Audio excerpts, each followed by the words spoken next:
Tai ką, taškas į tašką finalas, tokio ir tikėtės? Asmeniškai aš tiesą pasakius nesitikėjau, nors to labai norėjau, kad toks būtų, nes po mažojo finalo tai tiesiog galvoju, kad ir kaip finalas be pasibaigtų, tai turėtų būti tikra puošmena ir kad patiktų žiūrovams. Ir paskui jau po pirmo kėlinuko supratau, kad bet kokiu atveju tai bus ir tai buvo.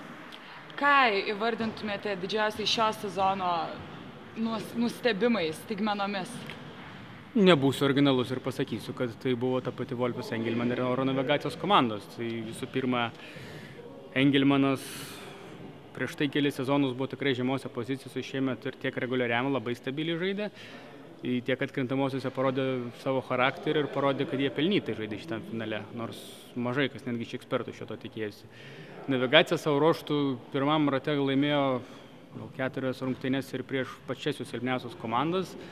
Paskui matyti didelis noras kažką pasiekti, trenerių darbas, matyti ir vadovai savo žodį tarė, tiesiog stabilizavo žaidimą, per plauką pateko į atkrintamasis 7 numerio, ko baigėsi, tai visi matom.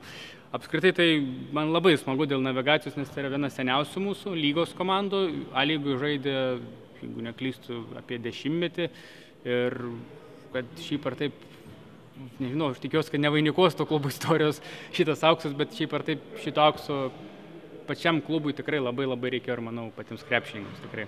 Tai čia pavyzdys ir kitoms komandams, kad net po 10-mečio gali tapti čempionu. Be abejo, tai čia visų pirma pavyzdys yra Wolfui, kurie aš labai džiaugiuosi, kad jie nėra labai liūdnų nuotaikų, tarsi būtų žemę pardavę, jie tikrai šypsosi, jie laimingi ir jie supranta, kad tas sidabras irgi yra labai vertingas ir tai irgi yra pasiekimas. Ir tiesiog, tai kaip galim pasakyti, navigacija auksų siekia 10 metų, Tumėnas siekia 5 metus su Šiaurės Lietuva. Wolfui tai buvo tik pirmas bandymas žaisti finale ir jiems dar viskas prieš akis, tuo labiau, kad tai yra vienas iš pačių rimčiausių klubų savo organizacinė prasme ir jie šiaip ar taip jau puošia lygą kaip savo buvimu. Tai tiesiog aš manau, kad gal ne per artimiausius metus, bet kažkada tai vis tiek bus apdovanotas aukso medaliu.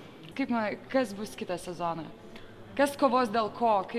Pirmiausia, tai aš tikiuosi, kad išliks toksai pats ar bent jau minimaliai pasikeitęs komandų skaičius, nes jau čia tokio formato turnyras yra, neklystu, koks 5 sezoną organizuojamas, kad yra 2 ratai žaidžiami ir paskui komandos yra tikrai apylygės ir jeigu pagal šių metų modelį tikrai gaus labai ilgas sezonas, jisai tikrai sunkiai nuspėjimas, nes komandos labai apylygės, aš visų pirma to tikiuosi, kad išliks.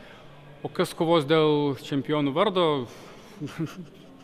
būtume šio sezono pradžioje paklausę to klausimą, aš būčiau visiškai kitus vardus pasakęs. Tai tiesiog manau, kad tie, kurie šiais metais liko nusivylę, kitais metais galbūt žais finalo ketvirtį, o kas šiemet laimėjo, tiesiog nenuleis rankų. Ir aš labai tikiuosi, kad per 21 sezone atsiras komanda, kuris sugebės apginti čempiono titulą. Iki tol šio dalyko nebuvo. Lieka papildoma intriga kitam sezonui ir iššūkis, naujas iššūkis oro navigacijos komandai.